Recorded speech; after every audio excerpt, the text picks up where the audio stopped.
Hej og velkommen til den her video, hvor vi skal lave beviset for differentialkvotienten for den her funktion ax i anden. Og det som vi rent faktisk skal bevise, det er jo det her, at hvis vi har en funktion, som er f af x er lige med x i anden, så har den differentialkvotienten f mærke x0 er lige med 2ax0. Og når vi laver de her beviser for differentialkvotient, så har vi den her tretrinsregel. Og den kører vi simpelthen igennem step by step. Jeg vil lige starte med at tegne funktionen herover, så den kunne se ud. Fx lige med x i anden. Og det første jeg gør, det er at jeg vælger et punkt på den her funktion. Og det punkt kalder jeg x0, og den har så y-værdien f af x0. Og det vi er interesseret i, når vi laver det bevis, det er altså at finde differentialkvotienten i x0. Altså det vil sige hældningen på den tangent, der lige præcis går igennem det punkt der. Og for at vi gør det, der skal vi have fat i yderligere et punkt. Og derfor vælger vi et punkt, der ligger længere ude på funktionen, som får x-værdien x0 plus h. Og det betyder så også, at funktionsværdien, altså på y-aksen, den får værdien f af x0 plus h. Okay, så nu har vi altså to punkter på den her funktion fx. Og det første vi skulle, det var, at vi skulle beregne den her funktionstilvækst delta y. Og hvad betyder det så? Jo, delta y, det er den afstand, der er mellem de her to funktionsværdier på y-aksen. Og hvordan kan vi finde det? Jamen det kan vi gøre ved at sige, den største y-værdi, altså f af x0 plus h, minus den lille y-værdi, som er f af x0. Når vi tager de to tal fra hinanden, så får vi så afstanden mellem de to her. Og det er så også det, der er delta y. Men det bevis, som vi skal lave her, det er jo for den funktion, der hedder ax i anden.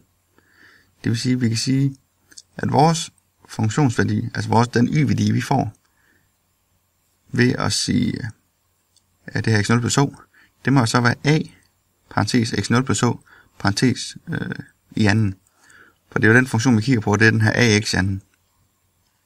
Og den samme funktion, uden det her plus h, det vil så bare være ax0 i anden. Så jeg indsætter altså de her to y-værdier for den her funktion ax i anden, hvor det ene, det er x0 plus h på x's plads, og det andet, det er bare x0. Så det var så delta y. Det vi skal nu, det er, at vi skal finde den her differenskvotient. Og det er så delta y over h.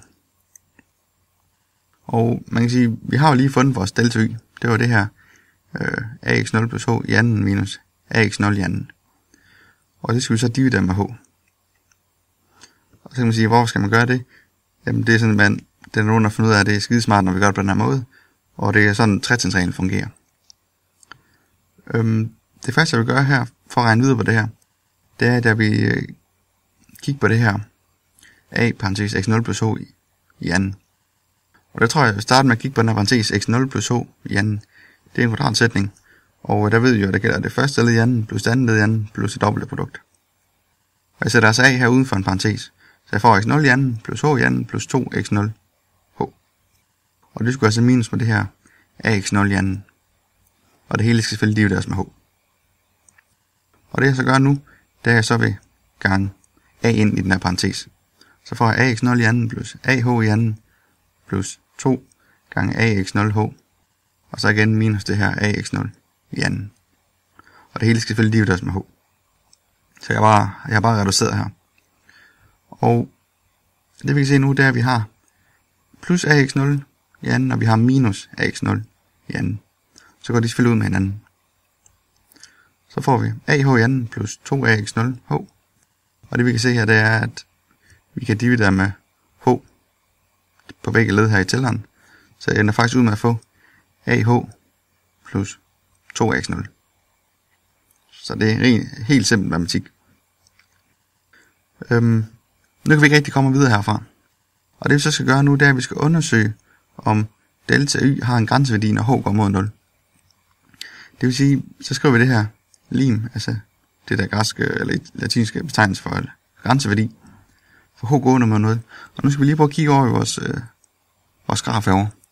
Fordi vi ved jo, at afstanden mellem x0 og x0 plus h, det må selvfølgelig være h. Det vil sige, hvis x0 det for eksempel er 2, og h det måske er 3, så har vi så de her to værdier på x-aksen, 2 og 5. Og Og det vi så gør nu, det er, at vi prøver at lade h gå mod 0. Det vil sige, at afstanden mellem x0, det her punkt på x-aksen, og det andet punkt, x0 plus h, den prøver vi at lave så lille som overhovedet muligt. Det vil så også betyde, at punktet lige stille vil bevæge sig ned mod det andet punkt.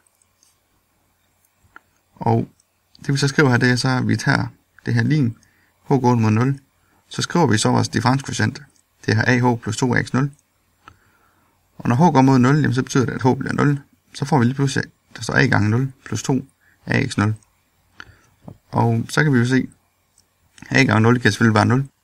Så ender det faktisk ud med, at vores differentialkvotient for f mærke x0, det bliver det her 2ax0.